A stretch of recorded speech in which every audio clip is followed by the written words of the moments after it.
Thank you, Julia. Thanks for the introduction. And actually, I thought I liked what you said about software kind of being everywhere because my first slide says Agile is pervasive, right? And software is pervasive. And strategy is one of those tools that kind of applies to everything, just like process, right? So everything's got a process, everything's got a way, a strategy to it, if you will. So um, I really enjoy bringing all these kinds of things together. And I sometimes talk to software audiences. I sometimes talk to strategic planners. Um, sometimes, sometimes we mix some things together, but it's because this stuff is so broadly applicable. So I wrote this article for Crosstalk a couple months ago about Agile strategy and really about kind of how to be effective in the environment today, which 5 years ago we were talking about this, volatile environment. I think it just keeps continuing to impress, right? In terms of its volatility. So we have to, in a way, it keeps me thinking that I don't think Agile is going anywhere, even if the buzzwords change or whatever else. This ability to be able to add value quickly and um, move quickly you know toward what you're trying to do, but also embrace change as a positive are probably things we're going to have to be able to do for the long haul. So, um, yeah, I've been specializing in strategic planning for about 15 years. And of course, agile development is something we've all been exposed to, over that same rough time frame. And so I started putting those two things together about 10 years ago. And let me give you a word from our lawyers, and then I'll jump into the next slide. So yeah, today I want to talk about sort of why agile strategy, what are some of the key aspects of it? What does it look like when you try to execute something like that, and then give you some things that hopefully you can take back to your work with you. And as Julia said, I'll take questions at the end. Okay, so agile, right? Agility is kind of as a concept, it's pervasive, and that's because and what I mean by that is agility is being applied to all kinds of things, software and non-software, like business, right? All kinds of stuff. And that's because as I kind of alluded to a minute ago, maintaining flexibility and being positively inclined toward change and starting with the end in mind. And it's all just kind of good advice. We could apply it to our grocery shopping or anything else, right? And we could apply it to really big problems. So agile methods kind of lend themselves to anything where you can add value incrementally. And I think, what's happening is that when you look at agile software development practices too, they kind of aren't enough. You also have to start thinking about how the organization that surrounds software development thinks about its relationship to work, or you will kind of meet this wall where agile development and sort of the hierarchical or monolithic or uh, waterfally kind of environment will bump up against what you're trying to do in software. And so I'm going to talk today a lot about organizational agility, and really the idea there is just that the organization's people and processes and systems and data all interact in a way to deliver value quickly and effectively. So even though agile concepts are kind of rooted in software development, it's I think the case that broader application of them also kind of comes back and enables better results for software.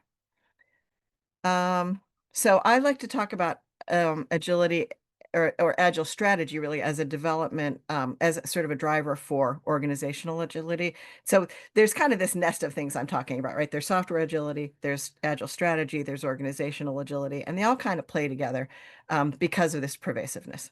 So that's the context in which I kind of want you to think about where I'm going with this presentation. And just keep in mind that agility has really become recognized as a management approach, and it illuminates kind of things like how we should best look at innovation, right, through things like fail fast and pivot and that kind of stuff. Um, and it is becoming, I think, more the norm that organizational agility is kind of a concept that a whole business has to sort of subscribe to in order to be able to do things effectively and rapidly and cost efficiently in today's environment. So, all right, let me get you. So, strategic planning is one of those things that traditionally was very stepwise and long term, and you did these basic things, right? You kind of tried to understand what you needed to do, map out some approaches, and then maybe hold some periodic progress checks and things like that, possibly make some course corrections. And so that would look like this picture. You'd kind of build your baseline, set some mission, vision, goals stuff, uh, build a strategy, and then try to execute, sort of if reality didn't get in the way first. Getting to execution wasn't always a given. And then to evaluate things and evolve as you go. I mean, that's if you hadn't scrapped everything already, right? So that's what's kind of wrong with strategic planning in its traditional sense. And so it's the fact that it was traditionally this top-down annual exercise, kind of organized like a project, and not really integrated with the way organizations work. Um, so now here we are, right? Our environments are characterized by all this uncertainty and complexity. And so this kind of strategic planning is not only cumbersome, but it's, essentially ineffective.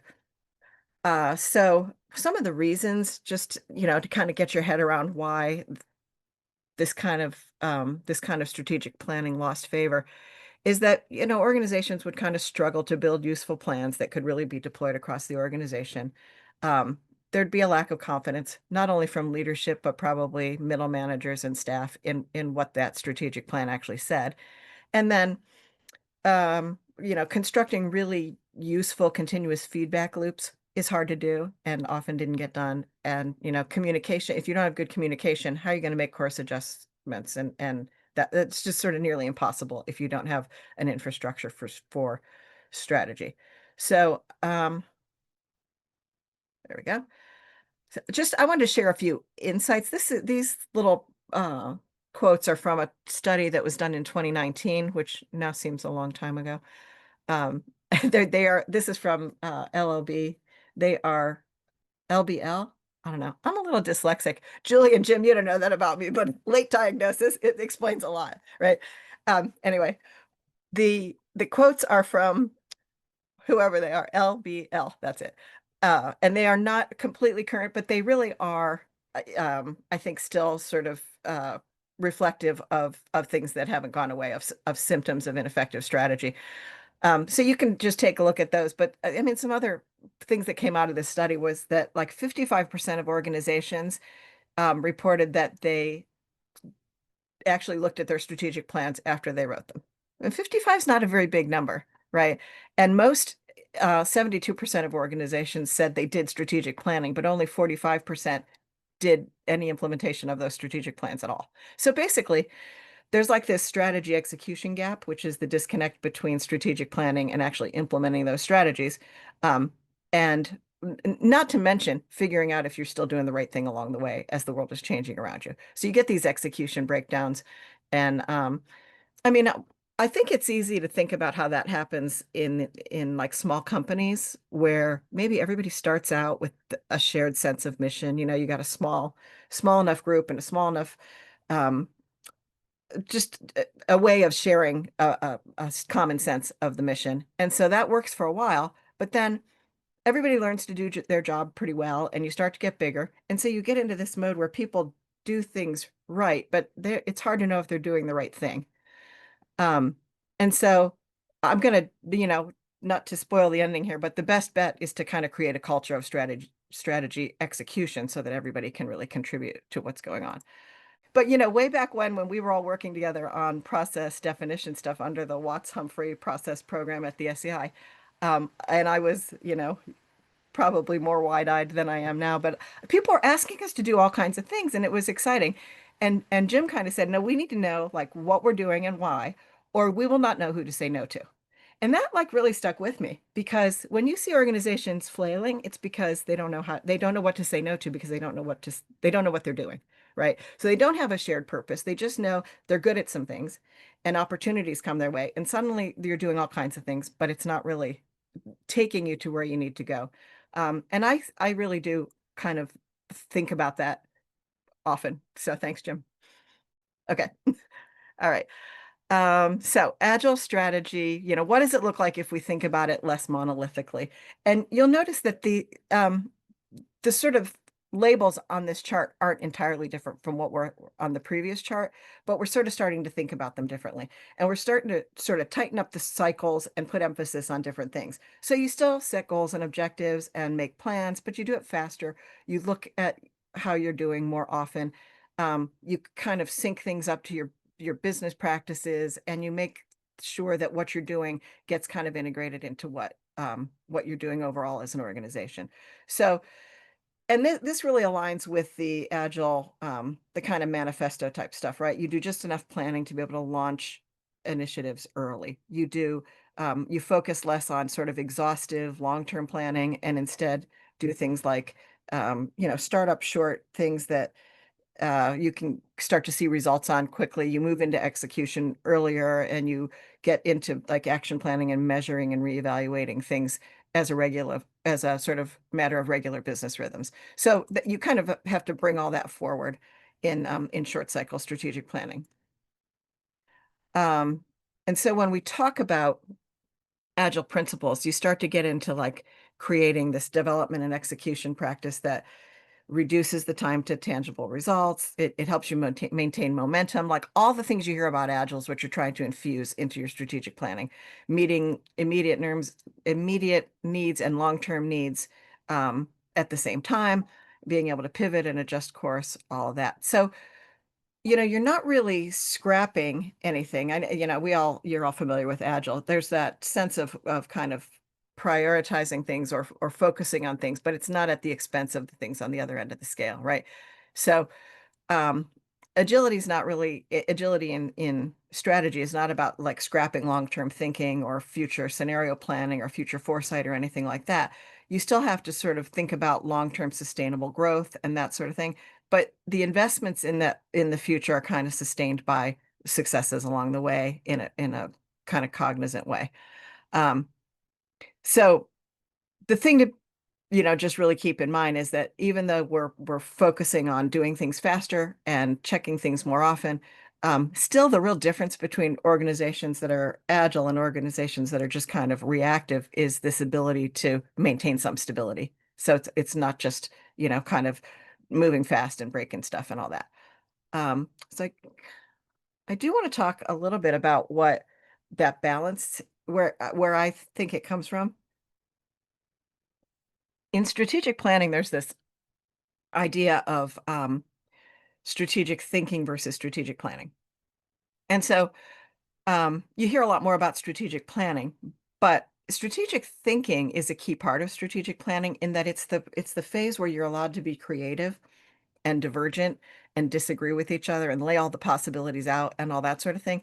And then you have to come back to, influenced by reality, you have to come back to programmatic kinds of decisions. What are you really going to do? And how are you going to converge as a team to move forward on something? So both the convergent part that we're familiar with, that's important too, but also this divergent thinking is a kind of important part. And so that's because creative, like groundbreaking strategies kind of emerge from that strategic thinking, but you still have to kind of operationalize them through what we think of as strategic planning. Um, and so being able to be creative, but seeing the real world implications is really kind of where the magic is in strategic planning. Um, and so, uh, oops, sorry, got two screens here. I like this quote. Well, let me just say that, agile strategy enables you to kind of sustain momentum while also long-term momentum, while also kind of frequently deploying things and seeing if they work. Um, so the notion of stability, as I said, becomes important. And I like this quote. The critical thing is to have a few critical things that won't change, at least not very much and not very quickly, that the company can use as a stable foundation and springboard. Because if you don't have that, then you're back to that world where you don't know what to say no to, because you can just kind of do all the things that you may be good at. Um, so that long tail on the graphic that I showed you earlier that sends you out towards your vision is pretty important.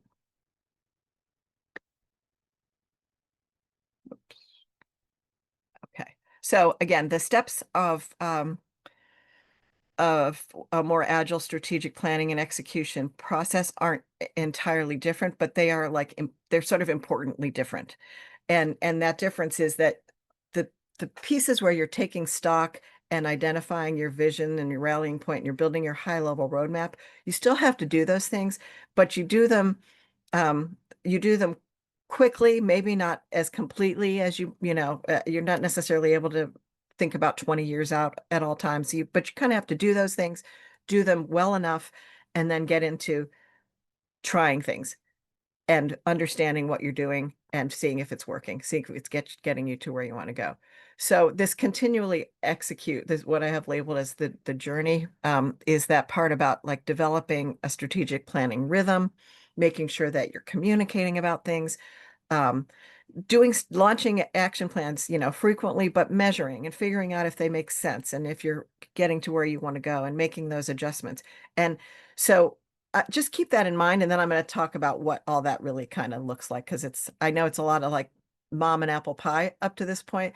And maybe we won't get past that enough, but there are some things that that I can share about real mechanisms for getting this kind of stuff into practice. Um, so that it's just a kind of another way also to envision the sort of Agile manifesto stuff, right? You're looking for tangible results over big comprehensive documentation. You're looking for collaboration over negotiation, that kind of stuff. And individuals and interactions and all that. So, and of course, responding to change, right? That's a key piece of all this. But shortening these cycles so that you do the exploratory divergent stuff, and then you can converge on some actionable stuff, helps you do the delivery piece and gets you into that execution that is so elusive in traditional strategic planning. The other thing I want to mention is that um, uh, introducing agility into strategic planning can also help marry strategy and risk management, which is another one of these kinds of things that you kind of can apply all over the place. But strategy has traditionally sat with executive teams and risk more with managerial teams. And there's sort of a disconnect sometimes between strategy and risk that doesn't get resolved. And so if you can use a structure like an agile strategic planning structure to tie things together, that can sort of start to bridge that gap. So Julia mentioned that or I was a Baldrige examiner. I haven't done it in the last couple of years. But there is a Baldrige winner. And by the way, Baldrige winners have to publish all their processes on the NIST website. So it's a nice resource. You can go and look up how people are doing things. And some of the strategic planning stuff is pretty good.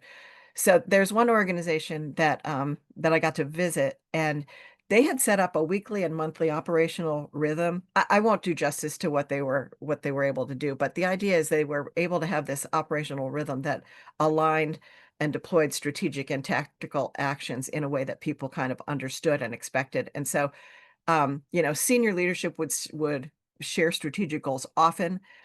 These staggered meetings at multiple levels of the organization were designed to bring back feedback, to understand what the desires were of senior leaders and bring back kind of results and allow conversations where they could realign things.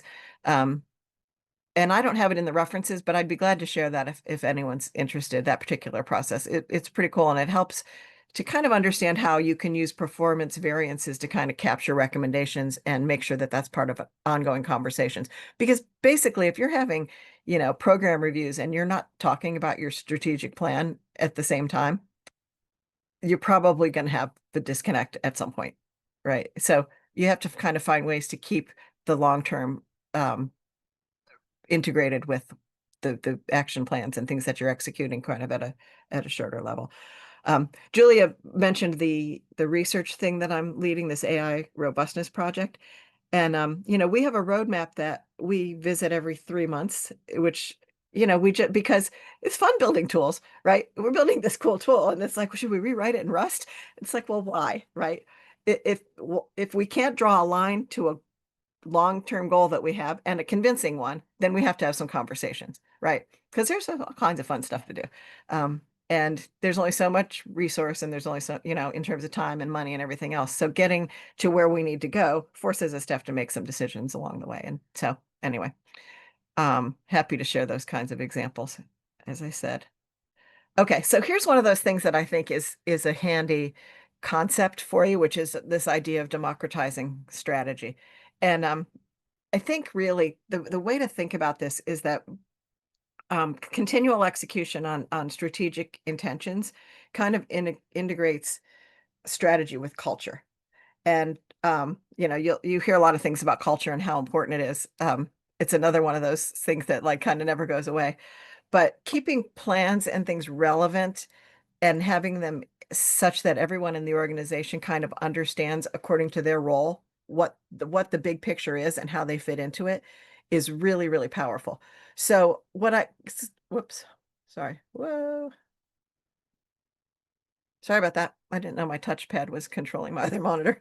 Um, so uh Yeah, so I kind of, by democratizing strategy, I'm kind of talking about creating these sort of role-based enterprise-wide capability that lets everyone understand how to be involved in setting and executing strategy, which can be kind of scary when we think about, I don't know, people tend to think about strategy being like too important for people to actually know about, right? Like it gets kind of locked in the boardroom sometimes. And that's not very,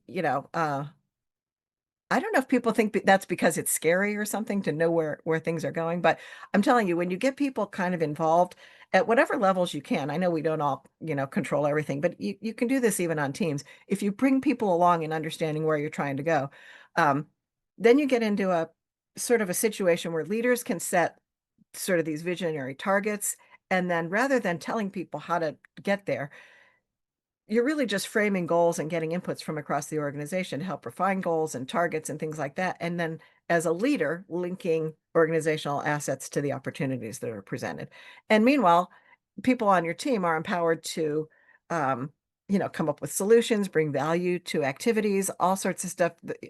They know things that leadership really can't possibly have insight into. And so if you can get those conversations going and allow for non-threatening kind of conversations between leadership and the people at other levels of the organization.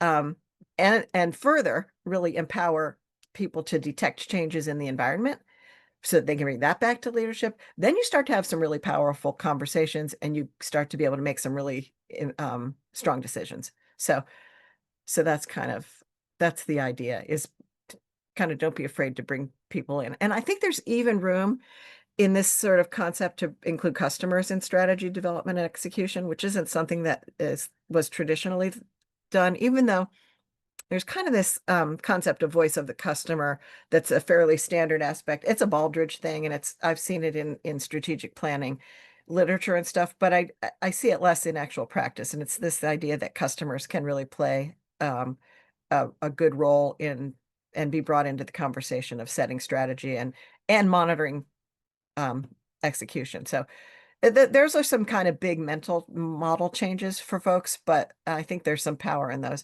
Um, at the end of the day, you got to really have a business architecture that's constructed for agility, and then you start to have these exciting ways to bring people into the process and stuff like that. Um, so I want to talk for just a minute about data too, because data's hard. It's still hard.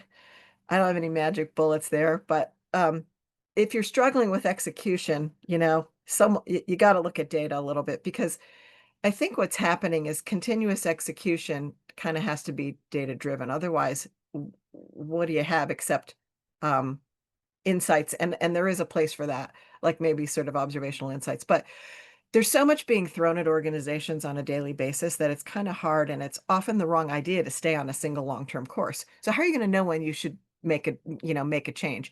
And I think database decision making is a place of strength from which you can try to, understand how to make changes without being scared. Um, and if data is sort of an expected component of your regular governance rhythms and things like that, then you have you can have transparent discussions about what you're seeing, evaluate processes and decisions. And more than that, then you can, as that becomes the norm, then course correction is non-threatening, hopefully. Right. Then the idea that you're going to change what you're doing doesn't become a slap on somebody's wrist or an insult to somebody else or whatever, those kinds of things that tend to happen. It just becomes a smart idea and everybody's happy. So Jennifer Egan is a novelist, and I read this in the New York Times. I don't actually know where she wrote it, but she said knowing everything is too much like knowing nothing. And so without a story, it's just all information. It's very hard to know what to do with data, as I said at the beginning. I mean, data is just tough, right? So um, I think like a couple of just words of wisdom there is that you have to integrate looking at data into your rhythms, but you also have to think about what data you need. The data you have isn't necessarily the data you need. You have to take a critical eye to that. There's a lot of data that's just available, and that doesn't make it useful. Um, and ignoring data is sometimes it's hard to do, but you got to really make sure you're looking at the right data. The other thing is, as I started to say earlier, is there isn't necessarily data for everything, and your leadership or your staff might have insights into things that get uncovered through observations or conversations or collaborations, and that needs to be shared and acknowledged also. But again, if you can in a non-threatening way start to try to expect data and expect data-driven decisions, then using that data and correcting course and stuff can also be non-threatening. Um, so yeah, I think that's all I want to say about data.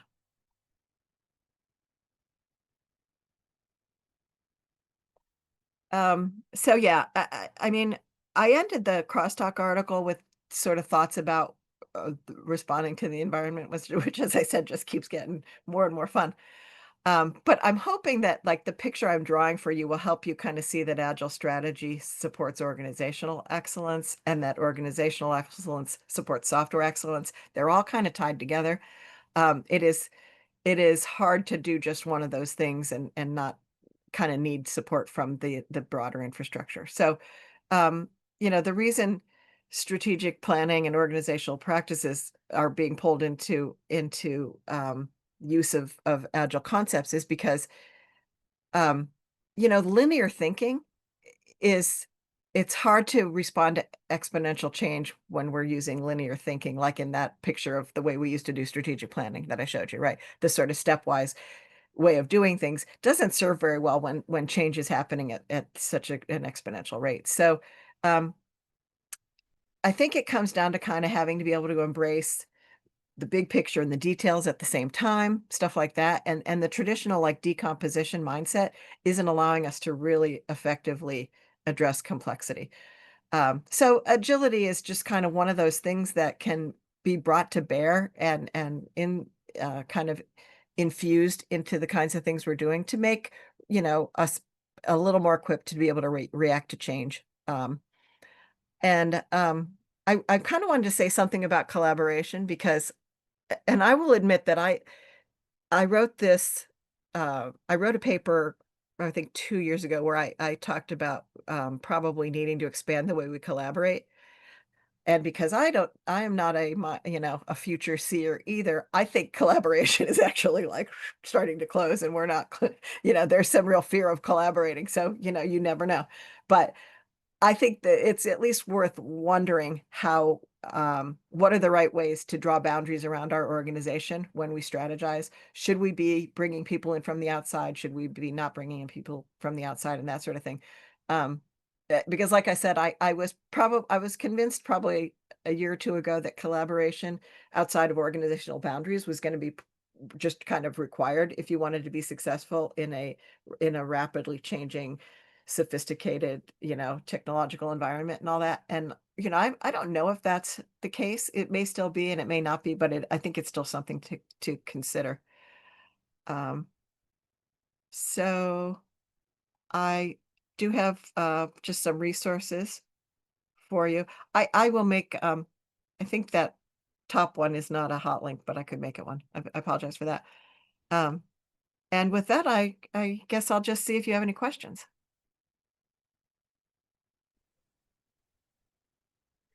I think there's some comments as well in the chat. Steve, are you gonna lead us through those?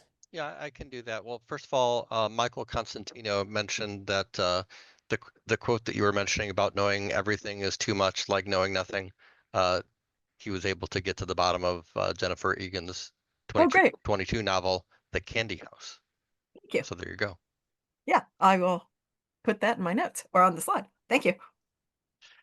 David Webb asks, what kind of successes have you had with employing an agile strategy in an environment that's intrinsically milestone driven? We work in a lot of DoD environments where agile is touted, but in the end, we've also had to become very creative to meet required milestones. Yeah, we did I'll tell you two things. One is that I see that a lot, right? And we see it in the acquisition, um, modernization realm, right? We see it with the research project that I mentioned, like it's about AI robustness. And it turns out like fewer people than you think are using AI models, fewer than we're led to believe, because you get out there and it's like a lot of people are really still at square one. Um, so yeah, in a, I think if I'm reading the question correctly, we talk about agility, but we're still kind of up against an environment where milestones are kind of still ruling the day. We did a project a few years back with the Department of the Treasury where they did a whole agile transformation, and they asked us to write a case study because one of the things that they were noticing was they were kind of hitting this wall, a governance wall, basically. So they had all these really great agile practices, but they still were expected to hit milestones and plan things 3 years out or 2 years out or whatever, and operate in that sort of scheduled way. And I think that's in a lot of ways where this organizational, I mean, when I'm talking about organizational agility and business tempos and things like that, that's why. Because if you don't marry those things, there's only so much you can do, right? And you can only be so successful, and then you're sort of at the mercy of things that are still operating in a totally different way. Um, I've had some successes doing some work with our cybersecurity folks. One was in standing up an insider threat office. And what we were able to do there was, rather than thinking of an insider threat capability as a sort of all or nothing thing, we identified some capabilities rather than the whole, standing up of a function, and worked with, security teams and IT teams and HR teams, and kind of aligned everything to intentions along the way, where we could look at sort of outcomes at sort of at a departmental level, and kind of reference things and made adjustments. And it took a while to build that full capability, but they were able to claim successes along the way. And they were able to use things like training data and incident data and things like that to to fuel to keep people interested in letting them do what they were trying to do, if you will. So So kind of using their own information to their to advantage. further the objective. Right, exactly. Hopefully that that addresses part of what you're saying, David. I had a question as well. On slide 11, you were mentioning about the need to be pushing strategy down to all levels of the organization, and especially lower levels of the organization. And I think you mentioned program reviews. They should be, if you're not addressing strategic elements, then you're not doing the right thing. And Mhm. you made the observation that often our organizations don't really do that. And I think you kind of commented you weren't really sure why. Maybe strategic stuff seems scary. But then you kind of connected back to a thought that I had on slide 14, bringing people in from the outside and collaborating outside the organization. And I wonder what your thoughts are on, um, for the folks that are involved in establishing strategy, the risk of sharing too much, sharing proprietary strategies because they're tied to, for example, differentiating themselves from their competitors. Um, and so there again, we're tied to, how much do you collaborate outside the organization? So thoughts on whether that could be true, where to draw the line? That's it's a good point. And I have certainly seen that, and I think as you're I think assuming, it is difficult to figure out where those lines may be. But if you need things from people, I think you need to tell them why. Right. So I always have in my head this hierarchy of, if I'm doing something, I want to know why I'm doing it and I want to know how I'm doing it. right? And no matter how I move up and down that, for me, yeah, right, how I'm doing something may be why somebody downstream is doing what they're doing, right? It's like this cascading sense of how and why. And so I think, um, at least the way I try to sort of approach that problem is to make sure that if you're asking for something from someone, you're at least telling them why. So even if you aren't telling them everything, you're linking them to something that has a higher purpose. Does that make sense? I think it does. I mean, I'm kind of sensing that at least to some degree, the benefits of sharing that outweigh the, the risks of, perhaps divulging proprietary strategies. Um, Yeah, I mean, there's always going to be something you can't share, but there ought to be something you can share, even if mhm. you know what I mean. And so I think sharing nothing or just saying, "Here, hey, go do this. Don't worry about it. Here's what I want you to do," is not a great recipe for, not only success, but innovation and things that, make actually really help build even more than you thought you could do. So I think giving people a sense of why they're doing the things you're asking them to do is where that power may be. Linda, one of the things I really liked about your talk is, and in general, it's just like it's very clear that you walk your talk. You know that you apply your ideas to yourself, like how you do the regular strategy planning. Um, how have you been able to apply like agile concepts with the strategy to like your AI work or your other work, your strategy work? Everything we always talk about is meta, I feel like, but I know, and it reminds me of the process days, right? Because we were always doing that with the process stuff. right? Um, yep.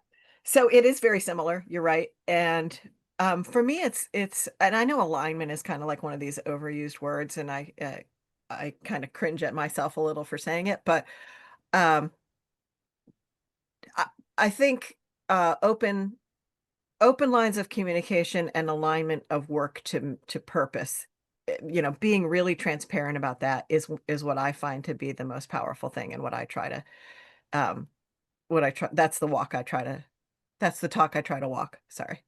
um and even and so in my personal life too, and we used to joke about, process and our grocery lists and all that, but if I'm trying to talk my adult children into something, I'm going to try to draw a line to a you know to a higher purpose, right? I'm not, and not just be like, you should do this. Um, so I think these are, and as I said at the beginning, all the stuff you said about software excellence and wanting to do good things and produce good things leads you to these kinds of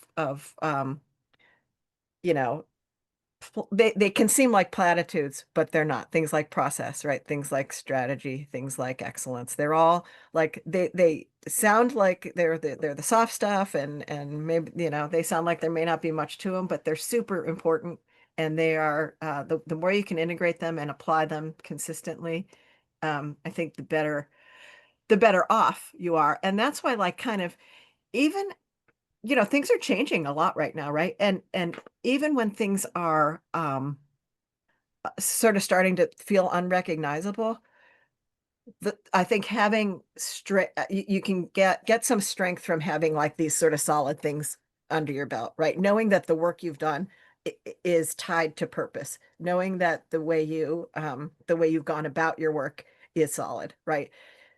Those things pay the dividends when things get hard, I think. Yeah. It's interesting that you talk about your own, like applying things personally, because I find that like, principles that really work well in your business life, your professional life, almost always are of equal value in your personal life. Mhm. Um, but so one of the things that I've seen, often is the when organizations don't align business strategy with technical strategy, so you have because those have to work together in concert. So what do you see? How often do you see that? What do you do about that kind of mismatch? Um, I guess that's kind of that is often what sparks a consulting moment, So, not like when I mean, that's kind of the going in position, right? Of like, hey, what's going on here? I mean, we get into ITAs and all this other stuff, right? Kind of to figure out what is not what's not lining up. Right. And so, the reasons for that are as unique as the situations. But then again, and so I'm thinking about ITAs now because I just said that, but like how often are the results of an independent technical assessment awfully similar to the last one you did, right? Even though you go in thinking we've got to look at this, it's unique. These are unique situations, but communication's always something, culture is always something, decision making is always something, right? And 9 times out of 10, there are the things that look like hard technical problems end up being hard socio-technical problems. So yeah, I I mean we're still employed, so I don't think we've solved it yet, but we're trying, right? Yeah. I also think the strategy is like design, whether it's written down or explicit, you have one. That's right. You Uh-huh. know, you Yep. might not know what it is, but you have one. You're on a course and somebody's steering that boat. Right. And that's what they say about culture, right? You have it when someone it does something that's counter to it. Right, right. Then you know exactly what your culture is, right?